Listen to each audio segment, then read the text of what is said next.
Welcome to ITV news. ముందుగా headlines చూద్దాం. ఓటమి వెంటనే దాడుల కేటీఆర్ కాంగ్రెస్ పై మండిపాటు.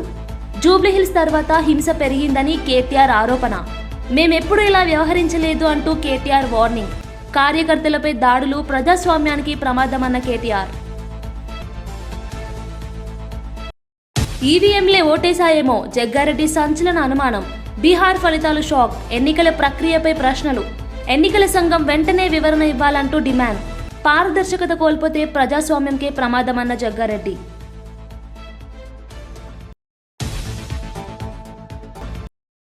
ఏపీలో రేమెన్ 1,201 కోట్ల పెట్టుబడులు, 3 ఫ్యాక్టరీలు, వేలాది ఉద్యోగాలకు దారితీసే కొత్త ప్రాజెక్టుల శంకుస్థాపన.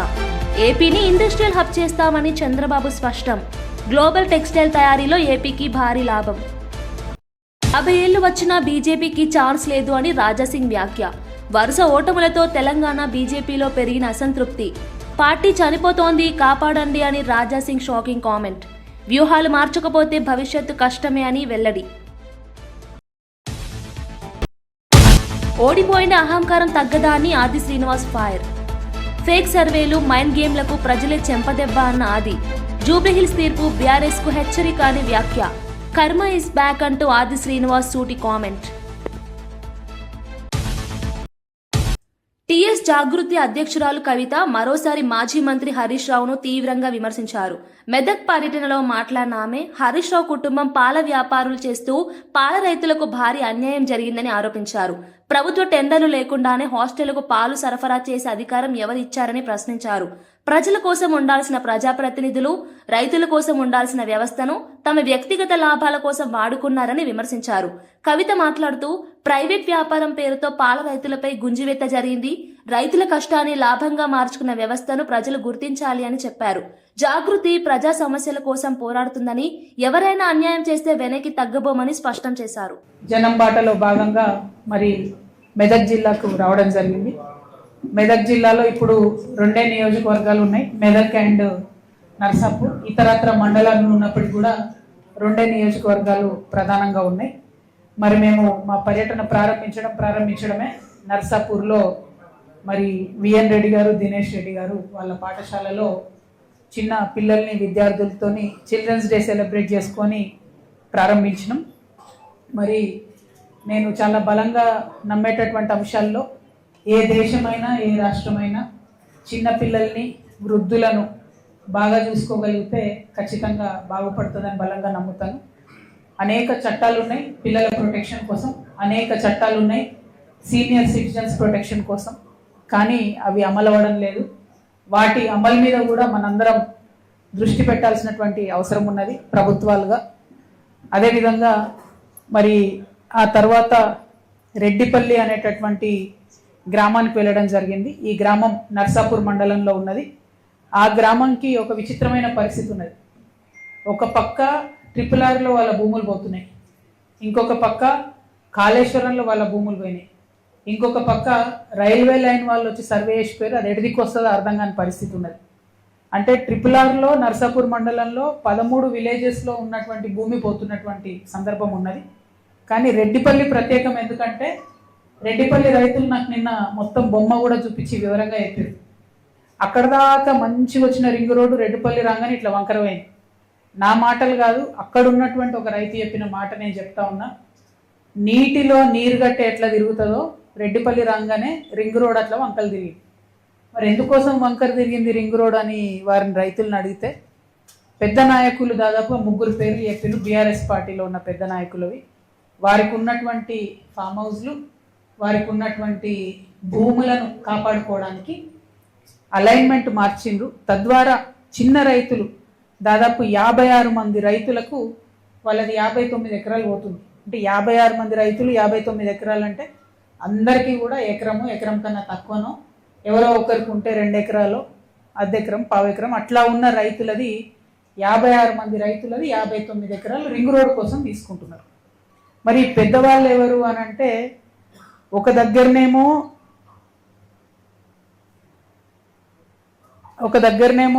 రెడ్డిపల్లి, చిప్పల్తిర్తి, తునికి ఈ 3 గ్రామాల మధ్యలో ఒక 400 ఎకరాల ఫామ్ హౌస్ వచ్చింది. దాని అలైన్మెంట్ మార్చి ఈ ఫామ్ హౌస్ పక్క నుండి పోయేటట్టు చేసుకున్నారు. తద్వారా ఆ భూమి విలువ పెరగాలని. అక్కడ తెలుగు సినీ పరిశ్రమను వణికించిన ఐబొమ్మ పైరసీ వెబ్సైట్ నిర్వాహకుడు ఇమ్మడి రవిని సిసిఎస్ పోలీసులు హైదరాబాద్ కూకట్పల్లి ప్రాంతంలో అరెస్ట్ చేశారు. దమ్ముంటే పట్టుకోండి అంటూ పోలీసులకు సవాల్ విసిరిన రవిని పట్టుకోవడానికి అధికారులు గత 6 నెలలుగా గట్టి నిఘా పెట్టారు. ఫ్రాన్స్ నుండి హైదరాబాద్ కు వచ్చిన సమాచారంతో పక్కా ప్లాన్ ప్రకారం అతడిని అదుపులోకి తీసుకున్నారు. సినిమా రిలీజ్ అయిన కొన్ని గంటల్లోనే హెచ్డి ప్రింట్లు అప్లోడ్ చేస్తూ కోట్ల రూపాయల నష్టాన్ని పరిశ్రమకు తెచ్చాడు. నిర్మాతలు ఇచ్చిన ఫిర్యాదుల తర్వాత రవిపై బ్లాక్ మెయిలింగ్ ఆరోపణలు కూడా వచ్చాయి. కరేబియన్ దీవుల్లో దాక్కుని వెబ్సైట్ నడుపుతున్న రవిని అరెస్ట్ చేయడం పోలీసులకు పెద్ద విజయంగా అధికారులు పేర్కొన్నారు. నిందితుడి అకౌంట్లను పరిశీలించిన పోలీసులు దాదాపు 3 కోట్లను ఫ్రీజ్ చేశారు. ఒంటరిగా ఉంటూ డిజిటల్ ట్రాకింగ్ ను తప్పించుకునేందుకు పలు దేశాలు చుట్టి పైరసీ నెట్వర్క్ ను నడిపినట్లు విచారణలో తెలిసింది.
జూబ్లీహిల్స్ ఉప ఎన్నిక ఫలితాలు వెలువడిన 24 గంటలు కూడా పూర్తి కాకముందే కాంగ్రెస్ నేతలు బీఆర్ఎస్ నాయకులపై దాడులు చేస్తున్నారని బీఆర్ఎస్ వర్కింగ్ ప్రెసిడెంట్ కేటీఆర్ తీవ్ర విమర్శలు చేశారు.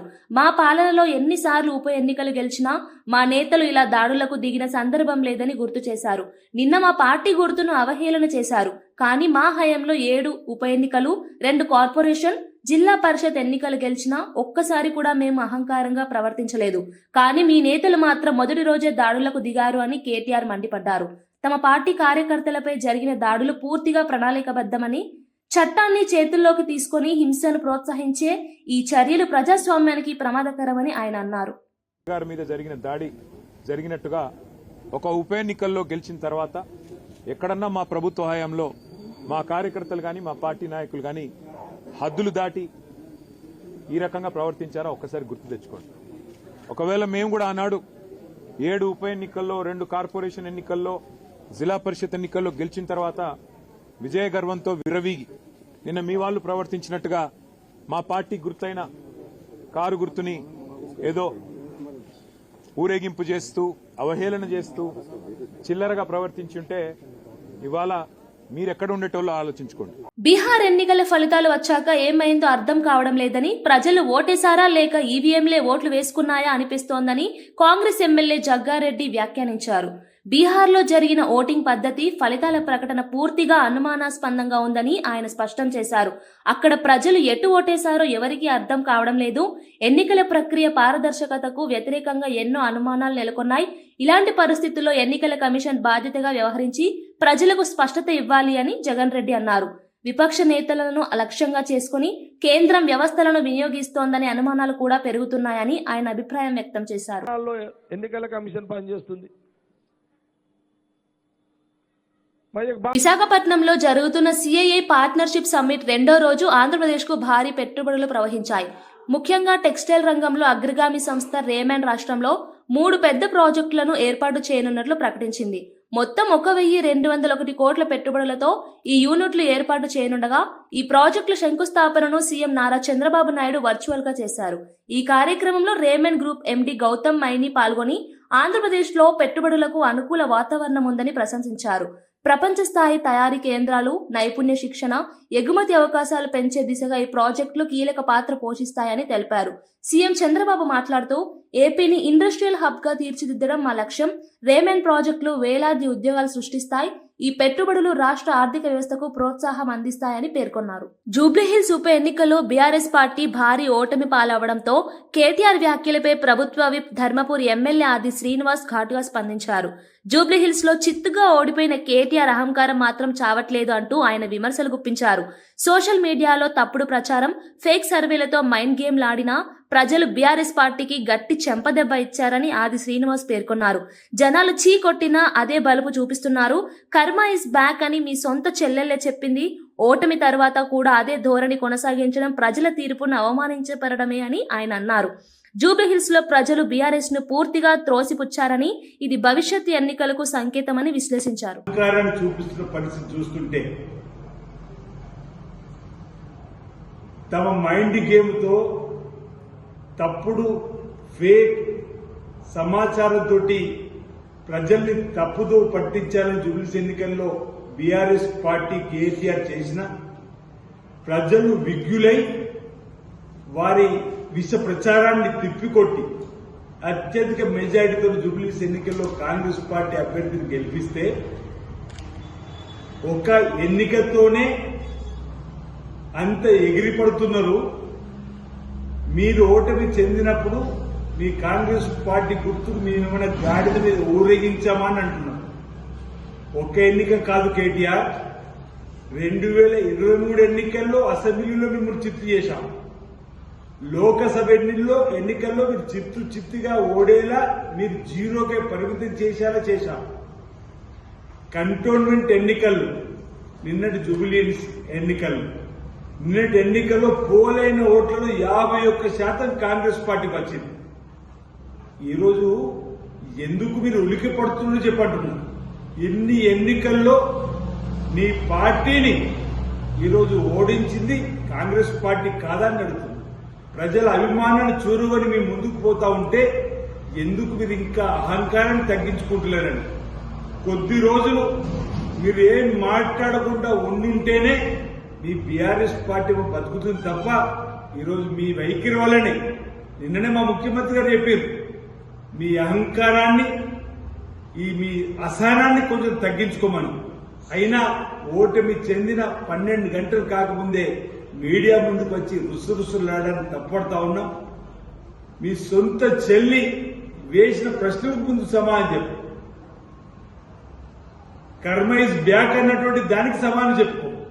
మీ సొంత ఇంట్లో మీ చెల్లెళ్ళు ఇచ్చినటువంటి ప్రశ్నలకు సమాధానం చెప్పుకోలేక ప్రజా అభిమానాన్ని చూరగొని గౌరవ ముఖ్యమంత్రి శ్రీ రేవంత్ రెడ్డి గారి నాయకత్వంలో కాంగ్రెస్ పార్టీ బలోపేతమవుతూ ముందుకు పోతున్న తరుణంలో జూబ్లీహిల్స్ ఎన్నికల్లో ఉన్నటువంటి ప్రజలు విజ్ఞులు తమ ఆశీర్వాదాన్ని అందించి రాబో రోజుల్లో మరింత ముందుకు తీసుకుపోయే ప్రయత్నం చేస్తుంటే స్థానిక సంస్థల ఎన్నికల్లో కూడా జీరోకే పరిమితమని చెప్పినటువంటి ఒక భయం ఇప్పటి నుంచి మిమ్మల్ని వెన్నాడుతున్నట్టుంది. ఇప్పటికైనా ఈ మిడిసి మాటలు, అహంకారపూరిత మాటలు, ఈ బల్బు మాటలు మానుకోవాల్సిందిగా ఈ సందర్భంగా కాంగ్రెస్ పార్టీ పక్షాన తెలియజేస్తా ఉన్నాం. కడప జిల్లాలో ప్రభుత్వ నిధులను దుర్వినియోగం చేసిన సంచలన ఘటన బయటపడింది. సింహాద్రిపురం మండలం అంకాలమ్మ గూడూరులో పనిచేస్తున్న village horticulture assistant Praveen Kumar రెడ్డిని పోలీసులు అరెస్ట్ చేశారు. పింఛన్ల పంపిణీ కోసం ప్రభుత్వంగా అప్పగించిన 6 లక్షల రూపాయలు, రైతులు శనగ విత్తనాలు, ఎరువుల కొనుగోలు చెల్లించిన 17 లక్షల నగదు, మొత్తంగా 24 లక్షలకు పైగా నిధులను ఆయన తన వ్యక్తిగత ఆన్లైన్ గేమింగ్ అలవాటుకు వాడేశాడని ఈ విచారణలో తేలింది. ఆన్లైన్ బెట్టింగ్ లో భారీగా నష్టపోయిన ప్రవీణ్ అనంతరం పరారయ్యాడు. ప్రత్యేక పర్యవేక్షణలో పోలీసులు అతన్ని పట్టుకొని బెట్టింగ్ కు ఉపయోగించిన మొబైల్ ఫోన్ ను స్వాధీనం చేసుకున్నారు. ప్రభుత్వ ధనాన్ని వ్యక్తిగత వినియోగానికి దుర్వినియోగం చేసినందుకు అతని మీద 2 కేసులు నమోదయ్యాయని పులివెందుల డీఎస్పీ మురళీ నాయక్ తెలిపారు. అక్కడ పనిచేసేటువంటి horticulture assistant Malreddy Praveen Kumar Reddy job చేస్తుంటారు. అక్కడ అవాతాతల సంబంధించినటువంటి రాష్ట్ర ప్రభుత్వం ప్రతిష్టాత్మకంగా తీసుకొని అవాతాతలకు పెన్షన్ డబ్బు 1వ తారీఖునే ఇవ్వాలి అని చెప్పి ఉద్దేశంతో ఎవరైతే సంబంధించినటువంటి అధికారులు ఉంటారో ఆ అధికారులతో పెన్షన్ డబ్బు ఇస్తారు. ఈ ప్రవీణ్ కుమార్ రెడ్డికి ఇతని క్లస్టర్ కింద 6,25,000 రూపాయలు అంటే 125 మందికి పెన్షన్ పెంచేటువంటి కార్యక్రమాన్ని ఇతనికి అప్పచెప్పడం జరిగింది పై అధికారులు. అదే రకంగా హార్టికల్చర్ సంబంధించినటువంటివి రైతులకు మన ఏరియాలో అంత పంట పొలాలు ఎక్కువగా అరటి తోటలు కావచ్చు, చీనీ తోటలు కానీ ఎక్కువ, దానికి సంబంధించినటువంటి ఆ తోటలకు విత్తనాలు, ఎరువులు అవన్నీ సరఫరా చేసే క్రమంలో ప్రభుత్వం ఇతనికి వసూలు చేసేటువంటి బాధ్యత కూడా పై అధికారులు ఇవ్వడం జరిగింది. ఒకటి విత్తనాలకు 10,74,720 రూపాయలు. అదే రకంగా ఎరువుల పేరుతో 7,27,835 పైసలు. అంటే పెన్షన్ డబ్బు, ఎరువుల డబ్బు, అదే రకంగా విత్తనాల డబ్బు 24,27,535 రూపాయలు ఇతను దుర్వినియోగం చేశాడు ప్రభుత్వ డబ్బులు. దాని మీద మా జిల్లా ఎస్పీ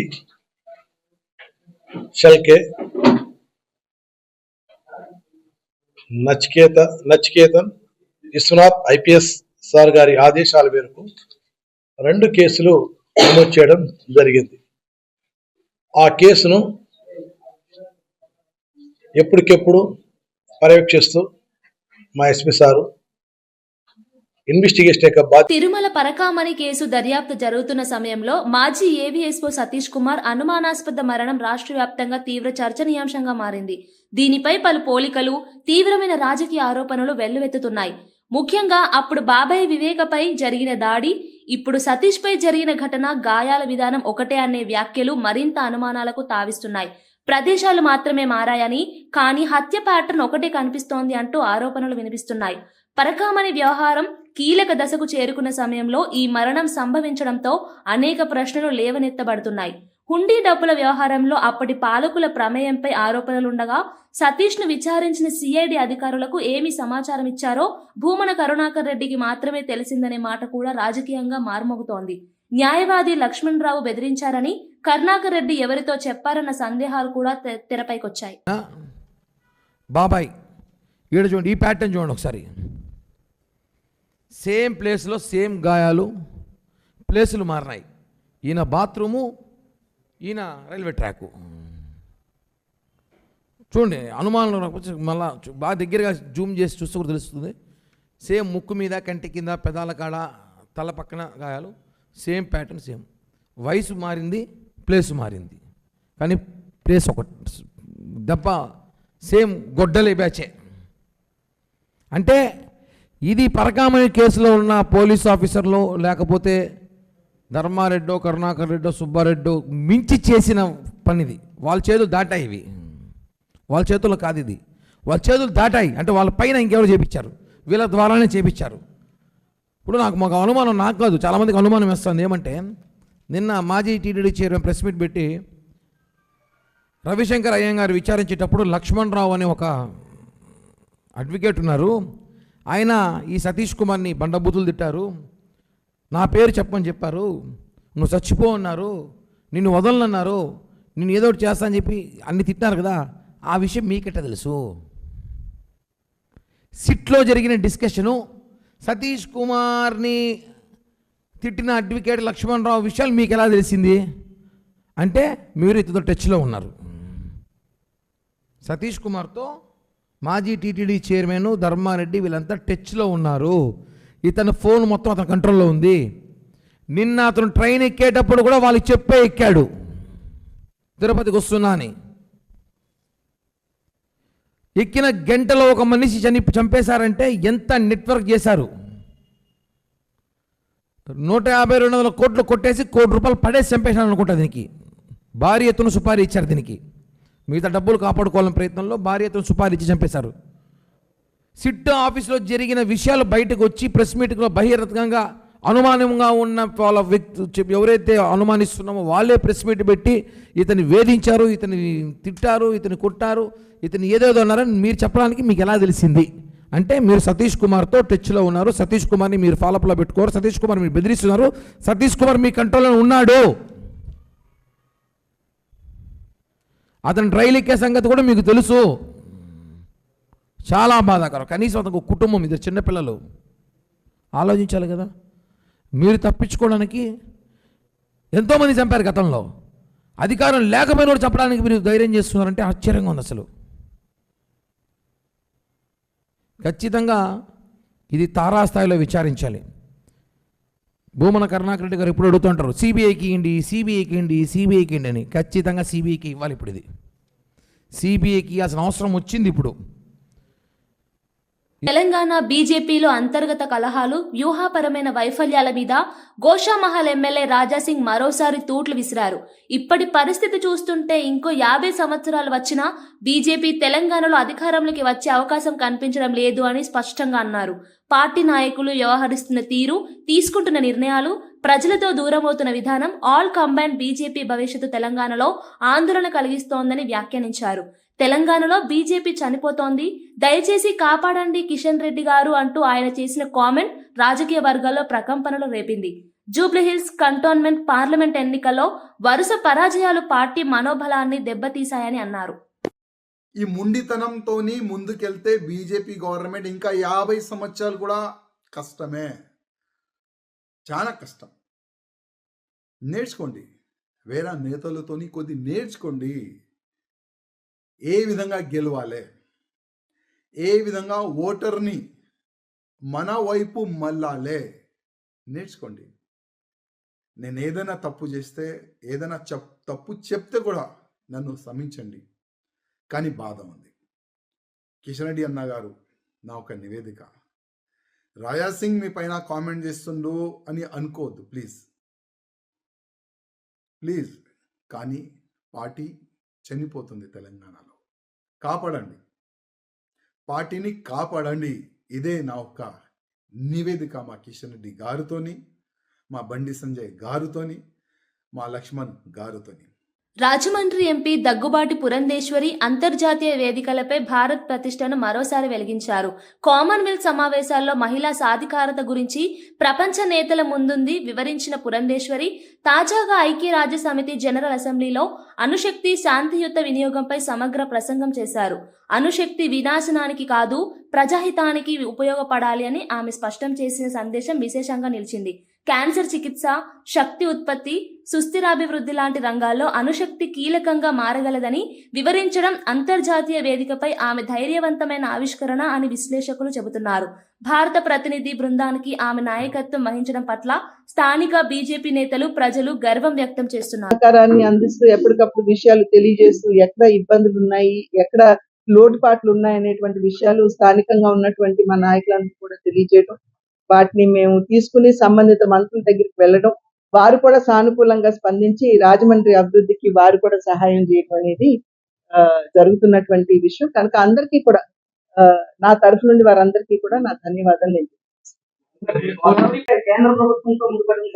కేంద్ర ప్రభుత్వం ముడిపడి ఉందండి, బట్ ఆల్రెడీ అప్పుడు ఆపుంటే బాగుండేది. దాన్ని తీసుకెళ్లి దేవరపల్లిలో కలిపేశారు. ఇప్పుడు రైతులు, మన రైతులు అందుకనే కొంతమేరకు నష్టపోతున్నారేమో అని చెప్పి అది బాధ ఉంది. పొద్దున కూడా నేను వారితోటి మాట్లాడటం జరిగింది.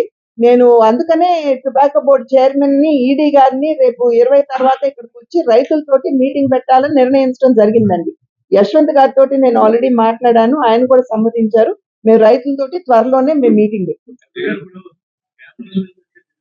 నెల్లూరు నగర అభివృద్ధి పనులు గతంలో ఎప్పుడూ లేని వేగంతో సాగుతున్నాయని నెల్లూరు డిప్యూటీ మేయర్ రూప్ కుమార్ యాదవ్ పేర్కొన్నారు. పట్టణ ప్రాథమిక ఆరోగ్య కేంద్రం పరిధిలో కొత్తగా నిర్మిస్తున్న సీసీ రోడ్డు పనులకు శంకుస్థాపన చేసిన ఆయన మాట్లాడుతూ పురపాలక, పట్టణాభివృద్ధి శాఖ మంత్రి నారాయణ ప్రత్యేక పర్యవేక్షణతో నగర రూపురేఖలు మారుతున్నాయని తెలిపారు. ప్రతి పనికి స్పష్టమైన టైంలైన్ ఇవ్వడం, నాణ్యతపై ఎలాంటి రాజీ లేకుండా పని జరగాలని మంత్రి నారాయణ ఆదేశించారని చెప్పారు. కోట్లాది రూపాయలతో జరుగుతున్న రోడ్లు, డ్రైనేజ్, శానిటైజేషన్, పబ్లిక్ హెల్త్ సదుపాయాల విస్తరణ ప్రజలకు ప్రత్యక్ష ప్రయోజనం ఇస్తున్నాయని రూప్ కుమార్ అన్నారు. చిన్నపాటి పెండింగ్ పనులు కూడా త్వరలోనే మంత్రికి వివరించి పరిష్కరించనున్నట్లు తెలిపారు. ప్రజలు సులభంగా ప్రయాణించేలా, పరిశుభ్రత పెరిగేలా, ప్రజాసేవలు మెరుగుపడేలా మంత్రి నారాయణ కృషి చేస్తున్నారని ఆయన అభినందించారు.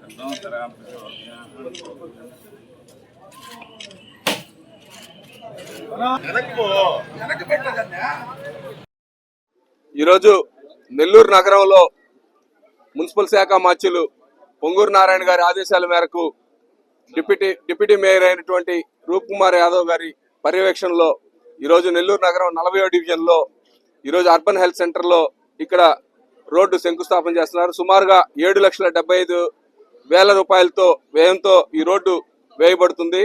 నిజంగా కూడా నెల్లూరు నగరంలో ఎక్కడ చూసినా కూడా డెవలప్మెంట్ చేస్తున్నారు ఖచ్చితంగా నారాయణ సారు. ఎందుకంటే ఇప్పటికీ ఈరోజు నాకు తెలిసి మొదట 4వ డివిజను, తర్వాత 52వ డివిజను, తర్వాత 40వ డివిజను, అట్లా అన్ని డివిజన్స్ ఎక్కడైతే పెండింగ్ వర్క్స్ ఉన్నాయో, ఎక్కడైతే రోడ్స్ లేవో, ఎక్కడైతే డ్రైన్స్ లేవో అవన్నీ కూడా ప్రతి ఒక్కటి కూడా నారాయణ గారు క్షుణ్ణంగా పరిశీలించి ఎక్కడైతే లేవో వాళ్ళు కానీ అధికారులకు తెలియజేస్తే వెంటనే వాటిని శాంక్షన్ చేసి ఆ వర్కులు స్టార్ట్ చేయమని చెప్పడం జరిగింది. ఆ వర్కులు డిలే చేయకుండా కూడా చూడమని చెప్పి రూప్ కుమార్ గారిని ఆదేశించడం జరిగింది. నిజంగా కూడా చాలా గర్వకారణం.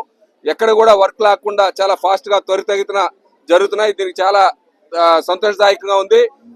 ఎందుకంటే నారాయణ గారు ఒకటే ఆలోచిస్తారు, ఎప్పుడు చూసినా కూడా డెవలప్మెంట్. ముందు ప్రజలకి నలుగురికి ఉపయోగపడే పని కావాలా, ఖచ్చితంగా కూడా డెవలప్మెంట్ చేయాలా నెల్లూరు నగరాన్ని. ఎందుకంటే నన్ను ఎంతో విశ్వాసంతో మంచి మెజారిటీతో గెలిపించారు కాబట్టి నెల్లూరు నగరానికి ఏదో ఒకటి చేయాలా, నేను ఖచ్చితంగా బాగా డెవలప్ చేయాలా. రాష్ట్ర మంత్రిగా ఉన్నప్పటికీ కూడా నెల్లూరు నగరానికి కొంత శాతం 10% ఎక్స్ట్రాగా కూడా నేను ఖచ్చితంగా పనిచేయాలని చెప్పి నిరంతరం మమ్మల్ని కాన్ఫరెన్స్ లో కూడా ఎప్పటికప్పుడు అలర్ట్ చేస్తూ ప్రతి ప్రోగ్రామ్స్ లో కూడా పాల్గొనమని చెప్పి చెప్పడం జరుగుతుంది. నిజంగా కూడా చాలా సంతోషదాయకం. ఇక్కడ నెల్లూరు స్థానికంగా 40వ డివిజన్ ప్రెసిడెంట్ నాని గారు కానీ, అలాగే నాగరాజు గారు, గోగుల్ నాగరాజు గారు కానీ, అలాగే అన్నంగి ప్రసాద్ గారు కానీ ఇక్కడికి వచ్చిన ప్రతి ఒక్కరికి కూడా ధన్యవాదాలు తెలుపుకుంటూ, కావలి ఎమ్మెల్యే కావ్య కృష్ణారెడ్డి జన్మదినం సందర్భంగా ఎమ్మెల్యే నివాసం వద్ద పండుగ వాతావరణం నెలకొంది. Divisional superintendent of police Prasad ఆధ్వర్యంలో పోలీసులు భారీ కేక్ కట్ చేయించి ఎమ్మెల్యేకు శుభాకాంక్షలు తెలిపారు. డీఎస్పీ, సిఐలు, ఎస్ఐలు, కానిస్టేబుల్ సహా పోలీస్ సిబ్బంది ఆమెను పూలదండలతో ఘనంగా సత్కరించారు. ప్రజాసేవలో అగ్రగామిగా నిలిచిన ఎమ్మెల్యే కావ్యకు తమ మద్దతు, గౌరవం, అభిమానాన్ని తెలియజేయడమే ఈ వేడుకల లక్ష్యమని అధికారులు చెప్పారు. అనంతరం ఎమ్మెల్యే పోలీస్ అధికారులతో సరదాగా ముచ్చటిస్తూ శాంతి భద్రతల నిర్వహణ, ప్రజా సమస్యల పరిష్కారంపై చర్చించారు. వార్తలు ముగించే ముందు ముఖ్యాంశాలు మరోసారి. ఇవి ఈనాటి వార్తా విశేషాలు. ఓటమి వెంటనే దాడుల కేటీఆర్ కాంగ్రెస్ పై మండిపాటు. జూబ్లీహిల్స్ తర్వాత హింస పెరిగిందని కేటీఆర్ ఆరోపణ. మేమెప్పుడు ఇలా వ్యవహరించలేదు అంటూ కేటీఆర్ వార్నింగ్. కార్యకర్తలపై దాడులు ప్రజాస్వామ్యానికి ప్రమాదమన్న కేటీఆర్. ఈవీఎంలే ఓటేశాయేమో జగ్గారెడ్డి సంచలన అనుమానం. బీహార్ ఫలితాలు షాక్. ఎన్నికల ప్రక్రియపై ప్రశ్నలు. ఎన్నికల సంఘం వెంటనే వివరణ ఇవ్వాలంటూ డిమాండ్. పారదర్శకత కోల్పోతే ప్రజాస్వామ్యంకే ప్రమాదమన్న జగ్గారెడ్డి.